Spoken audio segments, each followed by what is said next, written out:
Hey y'all, this is Lisa Zahiya, and I'm super excited that I am here with Ryan Drake and Thomas Lee. And so, this part of the podcast is the Great Men Podcast, and I have picked out several of my favorite men to talk to. These two folks are coaches. Thomas is also a real estate magnate, um, and just really interested in getting the perspective in the world from all different kinds of men. So we'll be doing that in the next couple of podcasts. So, Ryan, since you are coming to us from the future, it is tomorrow Uh-huh. in Australia. I'm going to let you start. What's one thing that's inspiring you right now? Oh goodness. I I think for me, the question I'm obsessed with is how can I make the biggest difference in the world through my business? And that's led me down this pathway of looking at B Corp status and what does that entail? And how can I make everything better and elevated to be an industry leader? Awesome. That's How far have you gotten with that? I've submitted the application, and they were saying that it would take about anywhere from 6 to 12 months to go through, be audited, have everything reviewed. Uh, it's an angle that I haven't actually seen in the coaching space yet, Mm. and it's it's very close to my heart in terms of then thinking about all the nuances that we do in business behind the scenes, so we can get client results and have all the wins for marketing purposes. But what's happening when well, electricity, for example, right? Do we use green energy? What is our Do we use recycled toilet paper? All these different things that you just never consider as part of the business ethos. But um, a lot of my clients have big visions for the world and how to make a difference. I know you've got your scholarship program too, so that's been interesting and inspiring to dive deeper into. Absolutely. Awesome. Thomas, what's inspiring you these days?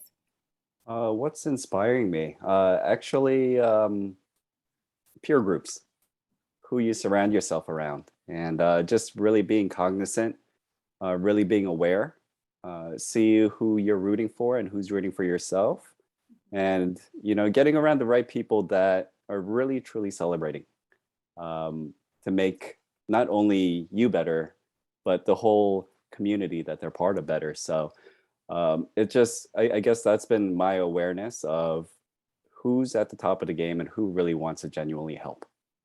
Awesome. And Thomas, what have you changed or who have you sought out to like be around you that will inspire you?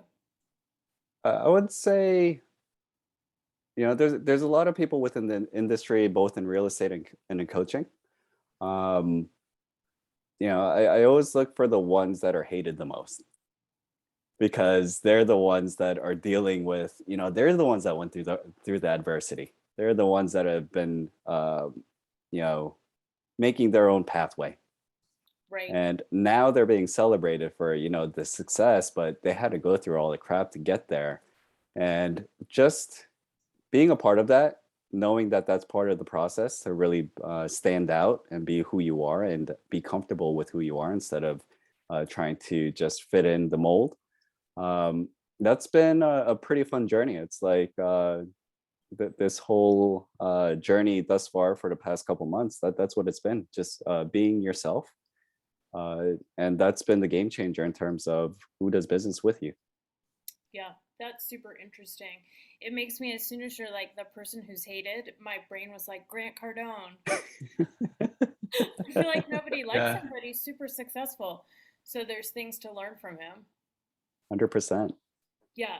Um, So, Ryan, with the B Corp, like for me, Mhm. one of the things that are inspiring about B Corps is that it's not just about profit, but it's putting other things equal with profit. So, a company is judged not just by how much money it makes, but how it judges other people in the world.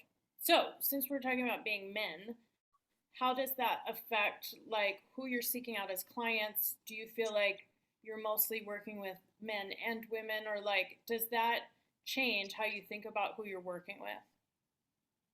1000%. I will absolutely. If someone were to come to me to say, "Hey, I just want to make a bucket load of money," without having any mission or drive associated with that beyond the business, I'm not interested in working with them. I can happily refer them to other people because you cool. You can have cash sitting in the bank. Fantastic. What are you going to do with it? You can't take it to the grave with you. And for me, money in and of itself, if it doesn't allow you to do something else with it, having more of it, all the studies tend to suggest that it doesn't add any intrinsic value to your life beyond a certain point anyway. So the conversations are different with clients if we then start talking about impact and what they want to do outside of their business and how the business then funds that passion project or that the mission or the foundation. That to me is way more exciting, because then we get into higher levels of thinking about problem solving some really interesting issues at hand. Yeah. And Ryan, do you feel like there's a way that you think about that uniquely from a masculine perspective? Yeah, so like a really, really interesting conversation that we're having today, because I would say I have 90% of my clients that are women, but they come to me to work with me on creating and implementing structures and systems which are typically what is referred to as masculine skill set. And so we look at the systems that can be implemented in a business that actually allow the feminine to flow even more.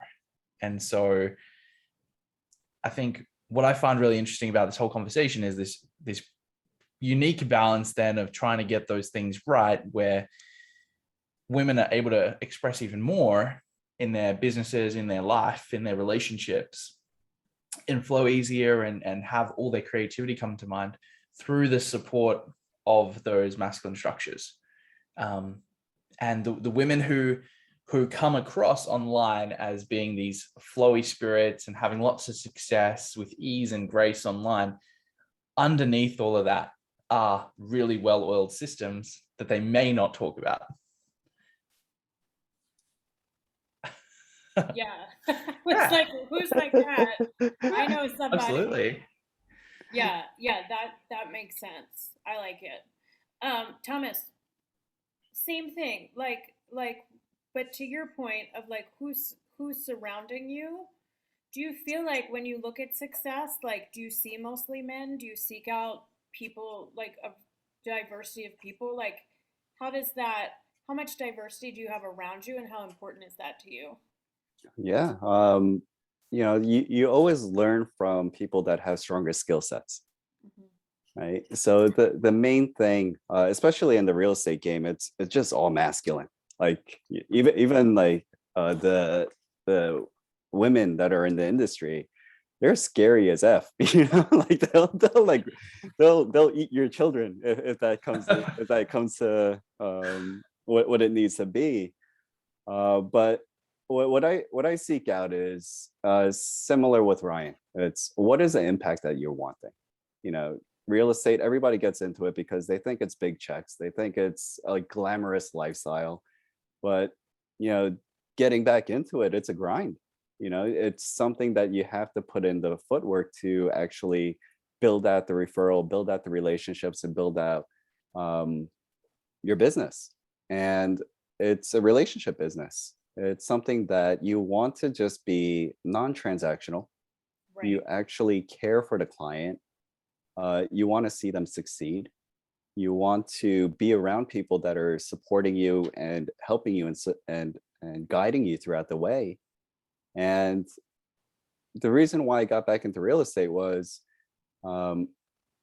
there's the business aspect of it, of the day-to-day that pays bills, but then it also provides another vehicle of like, all right, this is an investment vehicle. I'm not going to just get these checks and buy crazy cars. Let's buy real estate so that it could support other missions that I'm really passionate about.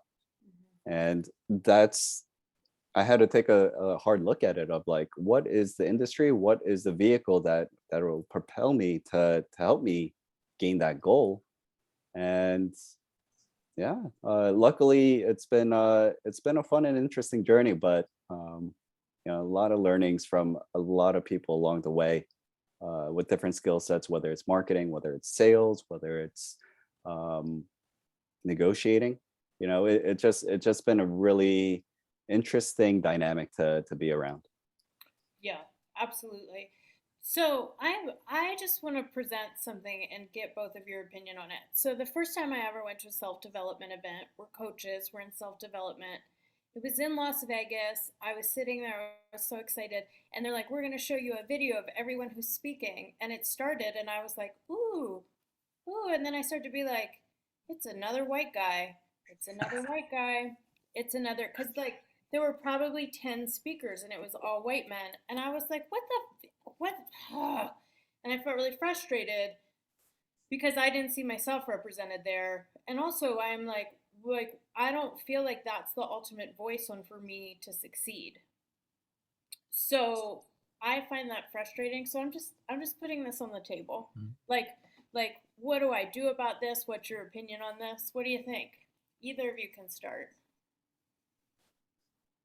I I find it really interesting the personal development circuit, and you've got certain personalities that are just lauded over and over again, right? So it's this, people are built into this godlike status where they're almost um, too good to fail, and so it's surprising when they do something out of character, such as, you know, Will Smith's slap at the Oscars, right? Interestingly, out of character, and so then everyone wants to have an opinion about it. What um, I think Thomas really hit on something earlier when he said that he's seeking out the people who are most hated, because I love to then go to the other side and try to expose myself to different ways of thinking or people who are doing interesting things that we don't know about. Uh, and so when you were sharing that, Lisa, in regards to who's successful, there's a series that just dropped on Netflix a couple of weeks ago called Rich, Young, and African. Mm-hmm. I saw it. Really interesting. So now you've got these very powerful um, African women who are at the top of their game, but you've never heard of them before. And so it was interesting to start hearing them think about certain things. And you know what? They think about business in a similar way, but their messaging and their target market and how they speak is in alignment with their audience over there. So I just found that really fascinating to listen to. Whenever I feel like I'm exposed to people thinking the exact same thing all the time, I try to look for the alternative. Right, right. Yeah, I really like that. And I think the thing to what you're saying, Ryan, is like I have sought out not only female leaders, but female leaders of color. Like everybody's heard me. I'm a huge fan of Rachel Rogers. But what's Great interesting, book, by the way. Thank you for recommending We Should All Be Millionaires to me. I'd like everybody to read it. And I'd like to say that somebody else who I'm interviewing who's not here, but you both know, Devin, I gave him the book and he loved it. But like what's interesting is that like that group is full of women and a lot of women of color. But I'm like, but aren't the men gonna listen to her? So like Thomas, what do you think about that? Where do we go from here? How do we get I wanna go to a big self development event and the headliner to be a black woman. Mm. Michelle Obama. I would die. I would die. Look, I can't even like I can't stand it. So Thomas, I know that that's not really a question, but like what do we do about that? Yeah, I believe, you know, with personal development, it's always someone, like Drake was saying, like Ryan was saying, we're always kind of looking for these iconic figures, right? And for so long, I feel like it's just been conditioned of where you've been looking up towards white males. They're the ones that are running most businesses. They're the ones that are, you know, getting the notoriety and the fame. for a lot of their work, and it kind of hits upon like, well, I believe it's a belief that you have to align with the person that is speaking, just like how Ryan was saying. Um, some of the messages that say Tony Robbins puts out there, like some people hate him because I don't want to hear some raspy giant like talking, like yelling and whatever. Mhm. And some people will sway towards, say, Brendan Bouchard, just because the messaging is a little bit more refined. Um, Likewise, even when I get into say listening conversations, I hear from the other side of people like, oh, well, you're Asian. And I'm just like, well, that doesn't matter. I could sell the effing house. Like, that shouldn't sway anything. But some people are so conditioned to being like, well, you should be a certain type. You should be a certain way in order to get business. And I feel like, no, there's a way to do it genuinely. There's a way to do it with grace, and there's a way to do it with professionalism. Yeah. And if we could, if they align with that, it's easy. Mhm. Yeah, but that sort of takes me into this place, Thomas, of like are we, and this is interesting for me and you because we're American, like are we going to end up doing business with, I mean, I guess people we align with, because I'm just like I would never even think that. But there's people who think that, but then like I guess my question is how do we get other people to listen, but maybe we don't. Maybe we just work with the people that we align with. Yeah. This conversation is really interesting because I don't even believe a lot of what people are saying. I believe what they're doing with their money, because if your money is your vote, then your values are aligned with that bank statement. So you can say, I believe in American jobs and I believe in support of this. And actually, what you're looking at is the cheapest thing that you can get manufactured, and you're going to move all your business overseas, and your whole team's remote to capitalize on the development of it. It's really interesting. That is your values. And I just thought, as I was saying that, I was reading on Twitter last week about a startup in the US called Fast, founded by an Australian guy who used to live in my city. Now, I didn't actually know this backstory, which is very interesting. So he changed his name to move over to San Francisco. He's raised a bunch of money, like hundreds of millions of dollars over the last 2 years. I applied to work for them at the beginning of last year when I was still in a full-time role, and I was looking for an out and curious about what was next. And the story is, he is this sweet talking Australian dude, charismatic, raised a bunch of money. So the valuation of the company is $1.5 billion. They made 600,000 last year, and they're in this position of potentially laying off like half their company. And the Nigerian developers that he hired 2 years ago to build out the product for $200 a week were writing online saying, we built the foundations of your company and you basically fired us as soon as you raised money. Where is the appreciation of African talent in that whole mix? And it was like wild. Thomas, did you hear a little bit about this as well? Yeah, I did. Yeah. What a shit show. Crazy. that's my comment. What a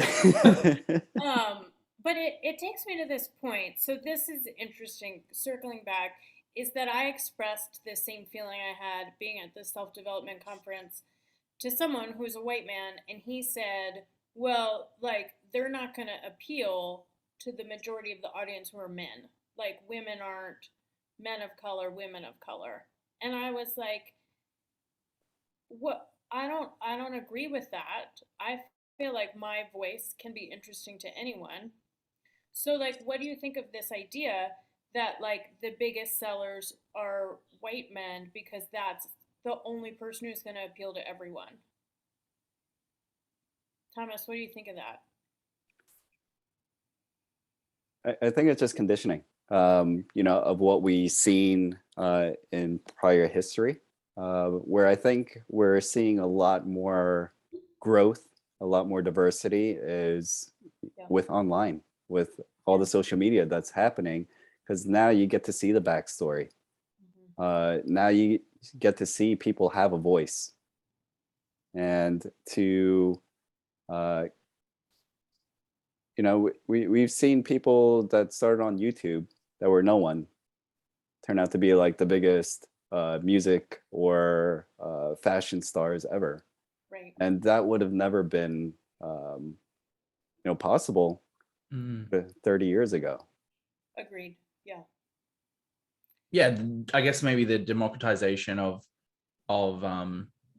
equal opportunity. It's like if you had a camera and you could get online, then you could build up this channel. I think of one gentleman, Marcus Brownlee, who's got like the most number of subscribers, and he's this black guy who loves technology and built a bit of a media company and has 16 million subscribers or something on YouTube. Cool. Yeah.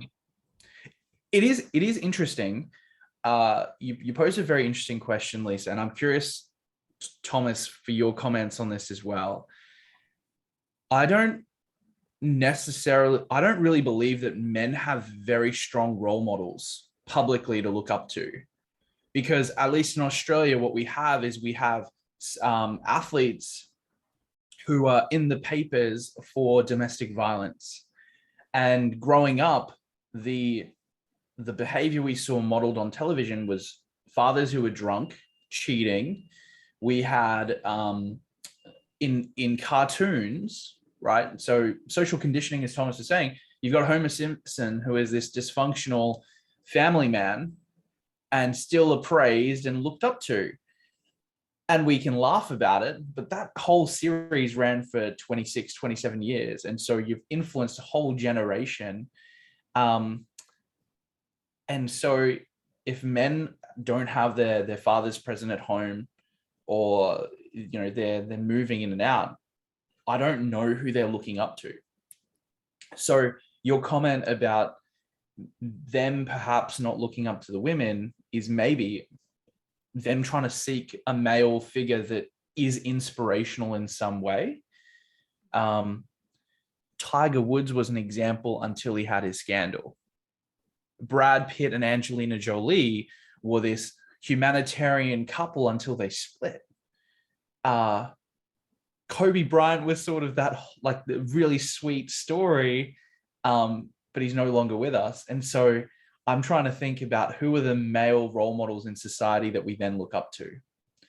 Because you guys had a president who was in the papers for, mistreating women in the early 2000s. And that was who everyone looked up to and voted in. Really interesting, right? Yeah. Thomas, what do you think of that? It's always, I feel like a lot of the, like how Ryan was saying, they didn't have the father figures. If you look at these people that are in self-development, they all grew up with hardship. I think if I remember correctly, sorry, camera flash up. Okay. I think Tony Robbins had like 4 fathers, right? Grant Cardone, his father had a heart attack when he was like 4 years old. So it's like they tried to find the male figures and they effed up really badly. So they had to find themselves. Even when they get into, say, relationships, they're broken in the beginning. I was having a conversation with one of my buddies, and I was like, everybody in personal development, it seems like they all get divorced and they get remarried again. Because they're just like, they were a different person when they started. And then they realized like what they really wanted. And by stepping into that, it's kind of like, there's always kind of a stigma of like, say, like a divorce. Like they're there's something that's wrong with me or wrong with them, but it's finding themselves. They're going after what they really want, Right. right? You both have probably had clients as well who've worked with you and then decided that they need to break up with their partner or end the relationship, right? Yes. Pretty common. So Thomas, you nailed it, I think. Yeah, that's often the caveat when I work with someone individually and they come to me in a relationship. I'm like, okay, this is either going to be the best thing ever or you may break up. One of two options. I just wanted to make that really clear. Yeah.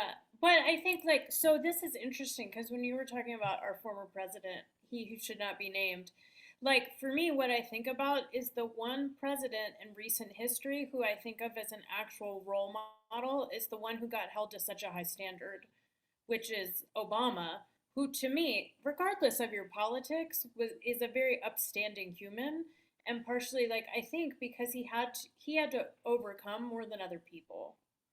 I mean, they as a couple got held to a insane standard, and like in my heart they're perfect, but it's I love them.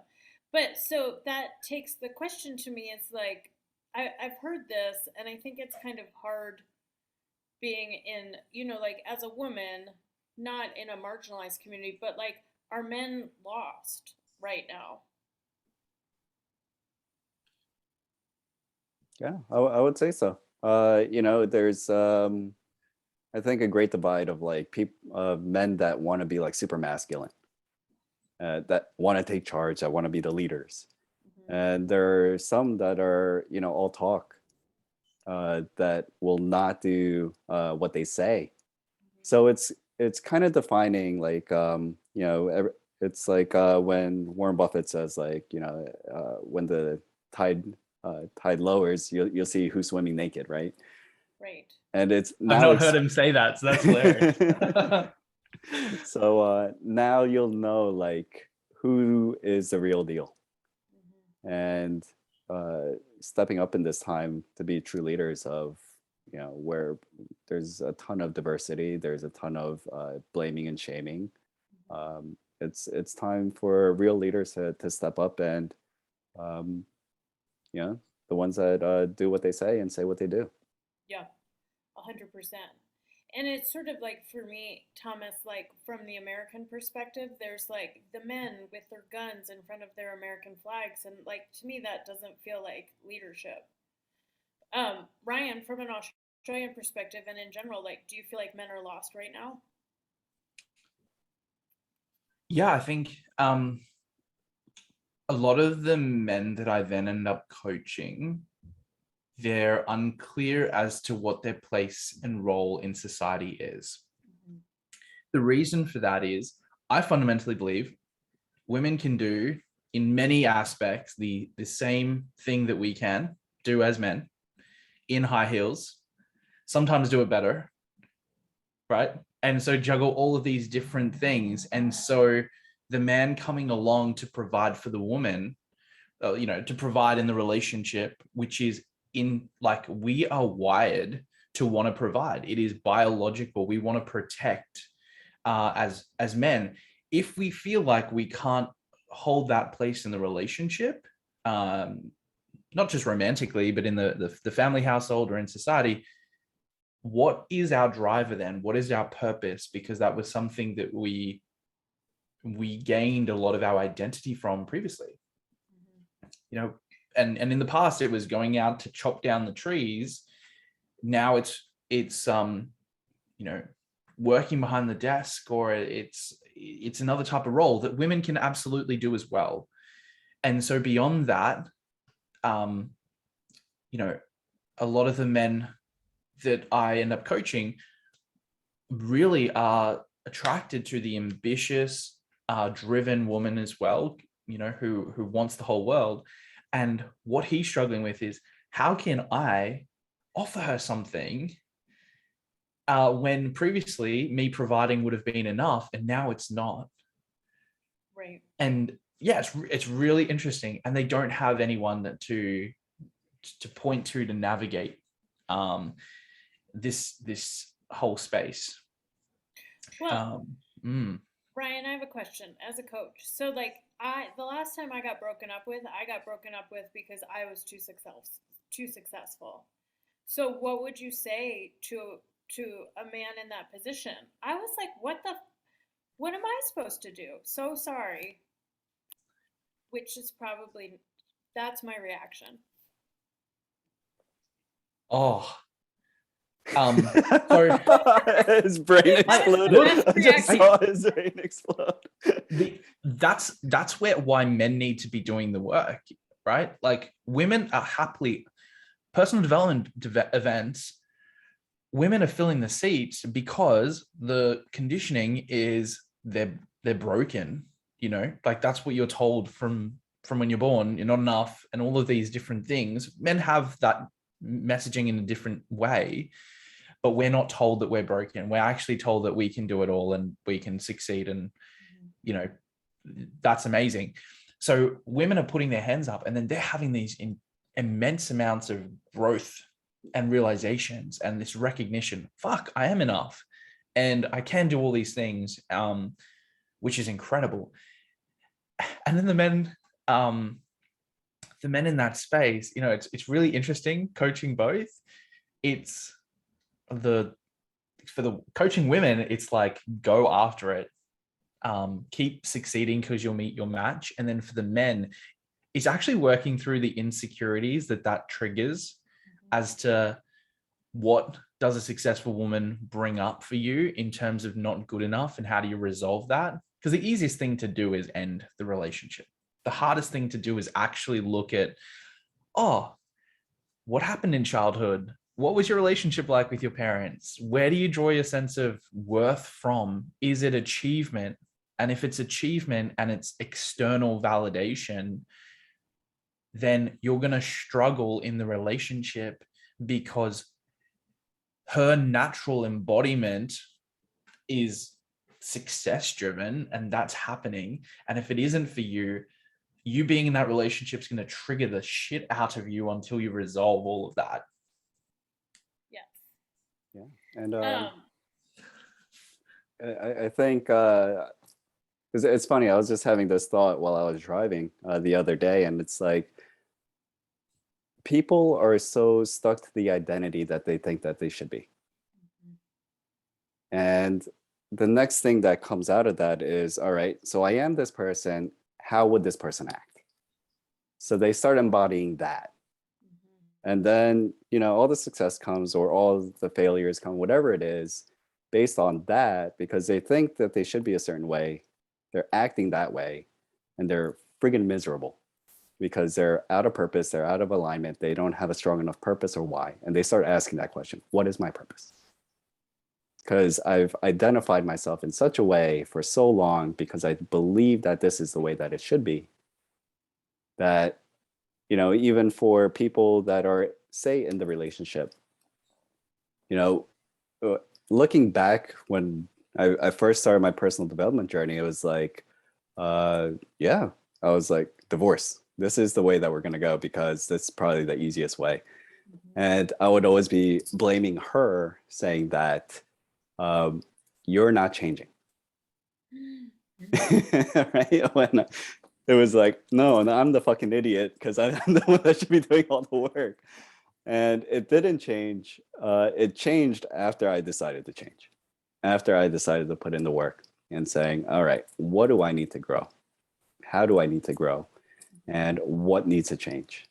And for a man, it's the scariest thing, because it's like, no, I must be strong. I must know what to do at all times, and I must get it right. And if I don't do those things, then I failed, and I will become a failure, and I'll become a loser. And you'll start going down this pity party that you'll start blaming everybody else. Right. Yeah. Thomas, what, like right now in your life right now, what's your definition of a great man? It is alignment of what they say, what they do, how they act. It doesn't have to be perfect.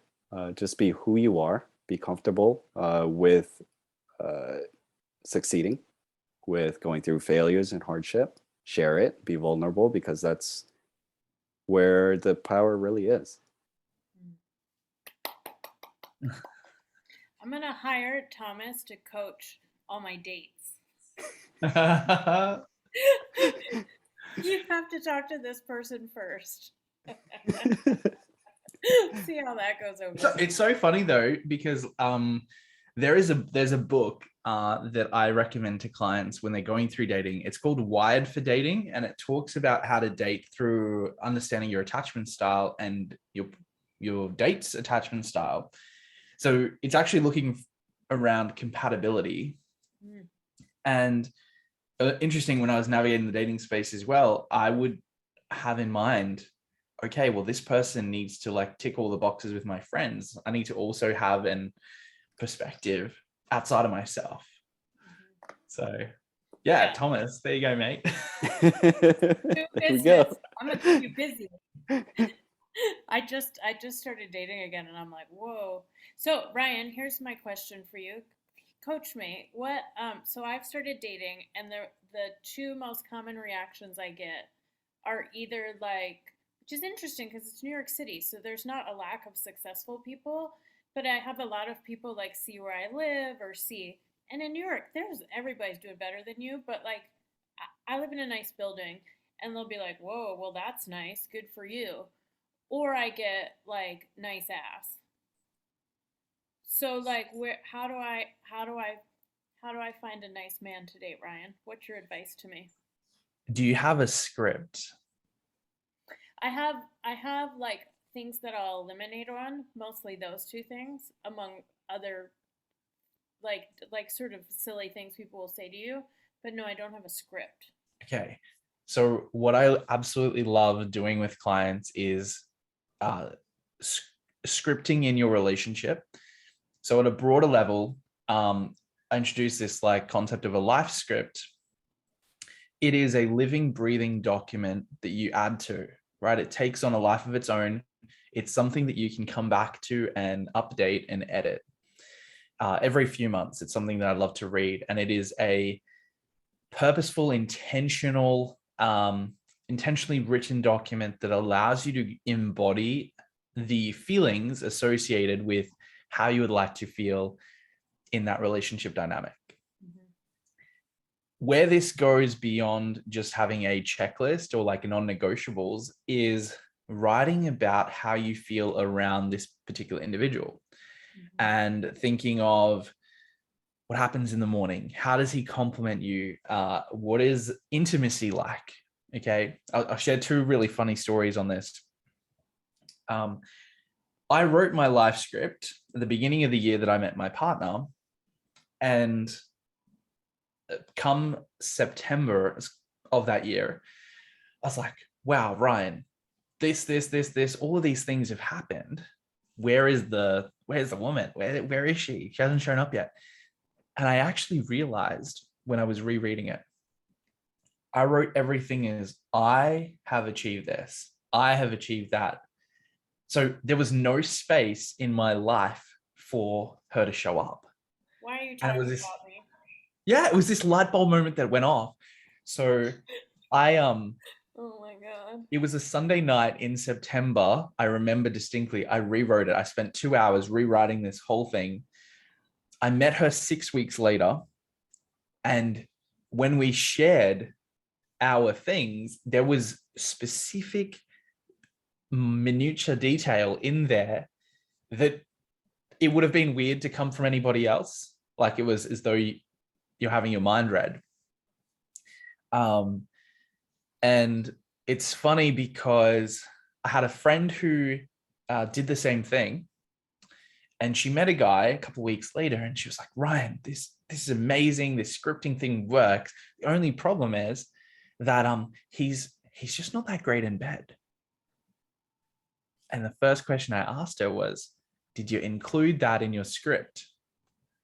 She's like, shit, I didn't write about the intimacy. I wrote about everything else. So she's got a guy who's like interested in personal development. He's reading the books next to her in bed. She's like, he's so sweet. He's so kind to me, but he can't bang me like I want him to. So she rewrote it. She figured it had to end and the relationship she's in now is everything that she wrote down. Well, I know what I'm going to do tonight, which is rewrite this script. So, Ryan, to you, what's a great man? Yes, I think very, very similar to Thomas. Is a great man for me is someone who is committed to living out his values and staying true to them no matter what. So I really have a lot of respect for the person who is just congruent with what it is they believe, even if it's very different to how I'd like to live. Awesome, like freedom of expression and being able to just stay true to that and to own and accept responsibility for the things that do happen in their life and the things that don't.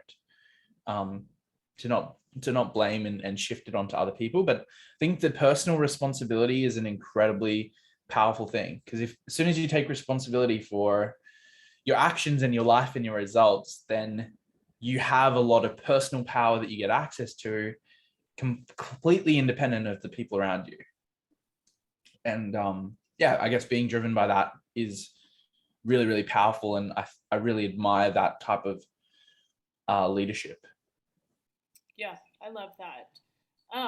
Well, I think that just as a compliment to both of you, like part of what I do when like dating's not going well or like I went through this really bad breakup is like think about the men in my life that I really admire and want to spend time with, and that's why I wanted to talk to both of you because I really feel that about both of you very strongly, and like I think you both embody what you just defined. So,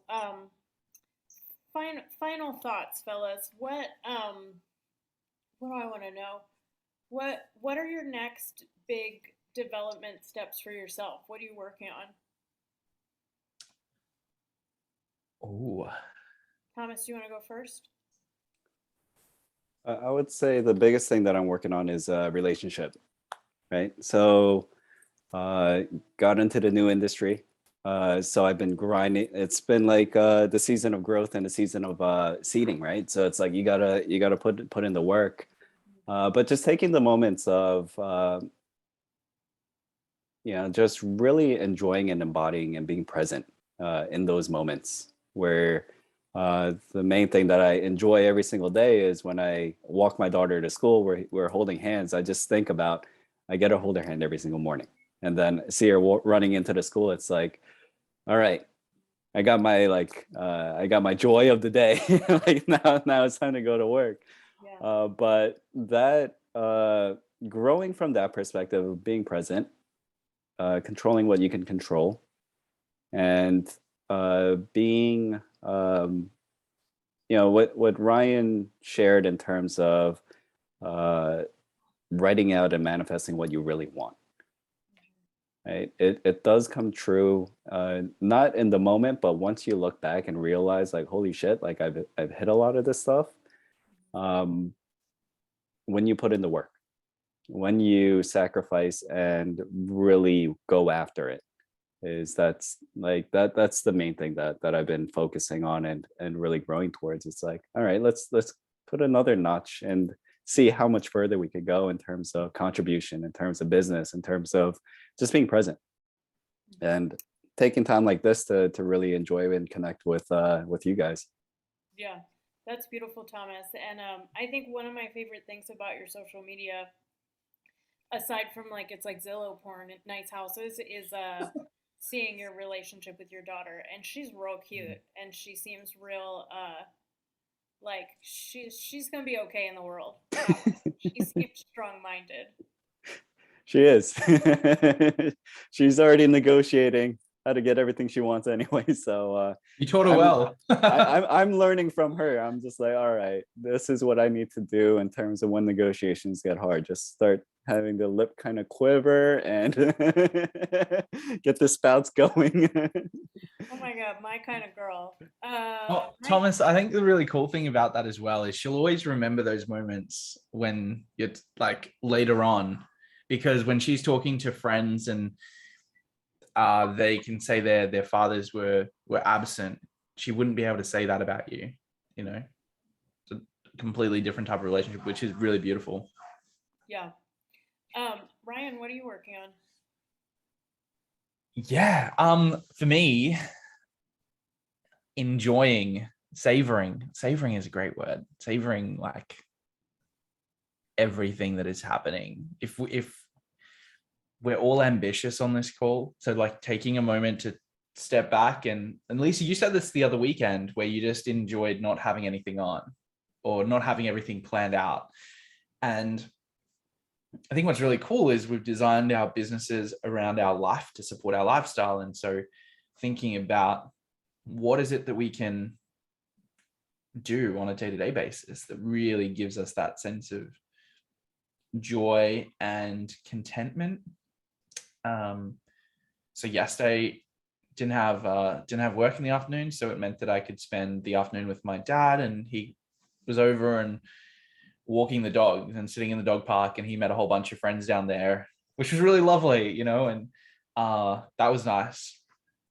And it's just all those little moments on a Tuesday, which was fantastic in the middle of the week. And I didn't have the freedom to do that before. And so that makes all of the hard work worthwhile. Yeah, 100%. Isn't it really like that's the thing? It's the moments with your dad, no matter how old you are. My dad's coming here, just him and I, in a couple of weeks, and I'm really excited about it. That'll be fantastic. Is he staying with you? For part of the time, and then there's a lot of hotels within, like, I could throw a rock and hit it, so it'll be really fun. So thank you to two great men for spending this time with me. Super excited to share this. I'll share both of your information, but thank you for being here. Thank you, Lisa. Thank you for this moment, and it's been great. Yeah, thank you, Lisa, for having us in. And Thomas, so nice to see your face again too.